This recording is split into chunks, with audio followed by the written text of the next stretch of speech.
பார்க்கடல்ல இருந்து லக்ஷ்மி தேவி எப்படி உதித்தாங்களோ அதே மாதிரி தான் கல்லுப்பும் கடல்ல இருந்து உற்பத்தி ஆகுது.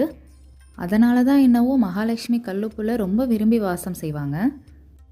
கல்லுப்புல மகாலட்சுமி இருக்கிறதுனால நம்ம சமைக்கும் போது அதை ஸ்பூனில் எடுத்து பயன்படுத்தக்கூடாது, சுத்தமான கைகள் எடுத்து தான் பயன்படுத்தணும்.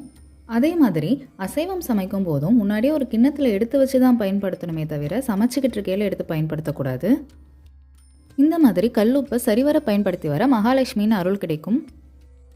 எல்லாவற்றிற்கும் மேலாக எந்த ஒரு வீட்டில் பெண்களுக்கு மரியாதை இருக்கிறதோ அந்த வீட்டில் லக்ஷ்மி கண்டிப்பாக குடியேறுவார்கள். ஒவ்வொரு பெண்ணும் மகாலட்சுமியின் ரூபம்ன்றதுனால எந்த ஒரு வீட்டில் பெண்களை மதிக்கலையோ அங்கே அவங்க எவ்வளவு தான் உழைச்சாலும் ஏன் தான் காசு தங்க மாட்டேங்குது, என்ன தான் பிரச்சனைன்னு யோசித்துட்டே தான் இருப்பாங்க.